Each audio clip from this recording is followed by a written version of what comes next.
नमस्कार, मैं डॉक्टर रचना मेहता आपको फर्स्ट ईयर में इतिहास का अध्ययन करवाऊंगी। जैसा कि आपको पता है, भारत के इतिहास और राजस्थान के इतिहास को हम इस साल पढ़ेंगे। आपका जो फर्स्ट पेपर इतिहास में है वो है भारत का इतिहास, जिसका काल है प्रारंभ से लेकर 1200 ईस्वी तक। और दूसरा जो पेपर है आपका वो है राजस्थान का इतिहास। हम भारत का इतिहास जो है पेपर, उसका फर्स्ट टॉपिक आज पढ़ेंगे और उस टॉपिक का नाम है भारतीय इतिहास के प्रमुख स्रोत। भारतीय इतिहास के प्रमुख स्रोत। सबसे पहले हमें यह समझना होगा कि इतिहास का अर्थ क्या होता है।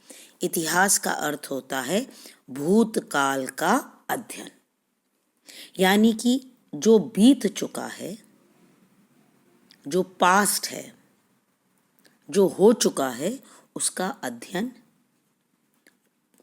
करना। यानी कि हमारे अतीत में जो भी घटनाएं हुई हैं उससे हम सीखें, इसलिए उसको पढ़ना। मगर ये जो अध्ययन है ये स्रोतों पर आधारित होता है।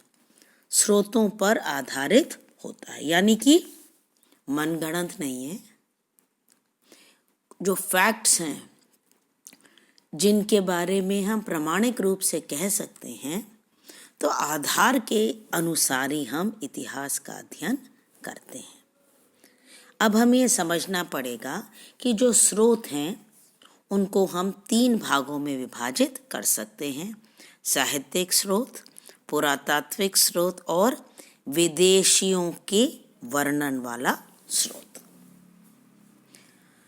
सबसे पहले हमें समझना है कि साहित्यिक स्रोत क्या होते हैं। साहित्यिक स्रोत वो होते हैं जो किताबों में लिखे हुए होते हैं। पुरातात्विक स्रोत वो होते हैं जो उत्खनन के द्वारा मिलते हैं। और विदेशियों का जो वर्णन है वो भी बेसिकली पुस्तकों द्वारा ही, उन्होंने जो लिखी हैं उनका द्वारा ही वर्णन हमें मिलता है। मगर चूँकि वे भारत के बाहर के हैं इसलिए हमने उसको तीसरी कैटेगरी में डाल दिया है, नहीं तो हम उन्हें साहित्यिक स्रोतों के साथ भी ले सकते हैं। अब सबसे पहले हम इस टॉपिक को हम 2 भागों में विभाजित करते हैं। आज का टॉपिक है पुरातात्विक स्रोत। पुरातात्विक यानी कि वे स्रोत जो या तो अभिलेख के रूप में हैं, भवन अवशेष के रूप में हैं, कलाकृतियों के रूप में हैं, मिट्टी के बर्तनों के रूप में हैं या सिक्कों के रूप में हैं। अब सबसे पहले हम देखते हैं अभिलेख। अभिलेखों को हम 2 भागों में डिवाइड कर सकते हैं। वे जो कि पत्थर पे लिखे हुए हैं, जिन्हें हम शिलालेख भी कह सकते हैं, और वे जो तांबे पर लिखे हुए हैं, जिन्हें हम ताम्रलेख भी कह सकते हैं। अभिलेख का एक बहुत ही सुंदर उदाहरण है मौर्य काल के शासक अशोक के स्तंभ। तो ये है अभिलेख। इसके अलावा जो ताम्रलेख थे वो होते थे, तांबे की शीट होती थी, उसके ऊपर लिखा जाता था।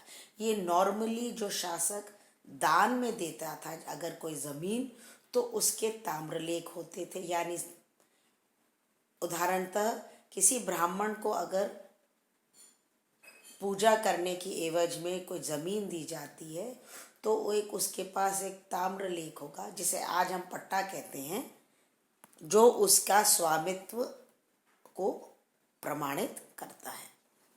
फिर आते हैं भवन अवशेष। भवन अवशेष मतलब जो भवनों के जो अवशेष रह गए हैं। फॉर एग्जाम्पल, हम सब जानते हैं कि हम सिंधु घाटी सभ्यता का अध्ययन आज भी भवन अवशेषों द्वारा ही करते हैं। चाहे वो स्नानागार हो, चाहे वो भंडार गृह हो, चाहे वो उनकी जो सड़कें हों, या उनकी जो ईंटें हैं, या उनकी जो ड्रेनेज या नालियों का जो सिस्टम है, उन सब का हम अध्ययन कैसे करते हैं? उन भवन अवशेषों से। फिर तीसरा आता है कलाकृतियाँ। कलाकृतियाँ, इसमें मूर्तियाँ होती हैं मूलतः। जैसे अगेन अगर हम सिंधु घाटी सभ्यता पढ़ेंगे तो हम उस डांसिंग गर्ल को पढ़ेंगे, नृत्य बाला को पढ़ेंगे,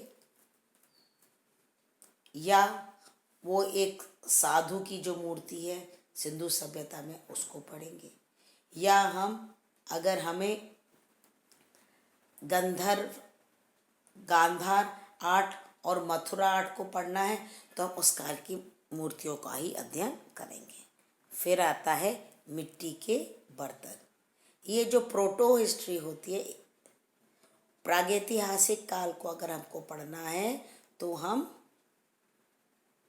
या प्री हिस्ट्री को अगर हमें पढ़ना है तो हम मृद भांडों का उपयोग करते हैं।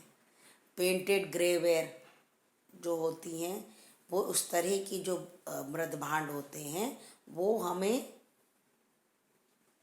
प्रागैतिक इतिहास को बहुत अच्छी तरह से समझने में सहायता देते हैं। फिर आता है सिक्के। सिक्के जो होते हैं वो उस काल के समकालीन जो शासक होता है उसके द्वारा चालू किए जाते हैं। अब इनको एक बार जब राजा चालू करता है तो अपने सिक्कों के ऊपर वो एक तरफ तो अपनी छवि बनाता था और दूसरी तरफ कोई ना कोई महत्वपूर्ण घटना का वर्णन उसमें होता था। ये जो सिक्के हैं इनसे हम उस काल की राजनीति, उस काल का धर्म, उस काल की सामाजिक एवं आर्थिक व्यवस्था है, या उस समय की जो राजनीतिक व्यवस्था है, राजा किन क्षेत्रों पर राज्य करता था, किन पर उसका आधिपत्य था, उसकी जानकारी भी हमें इन सिक्कों के द्वारा ही मिलती है। तो आज हमने बेसिकली जो पढ़ा है वो है भारतीय इतिहास के प्रमुख स्रोतों में पुरातत्व सामग्री की महत्वता।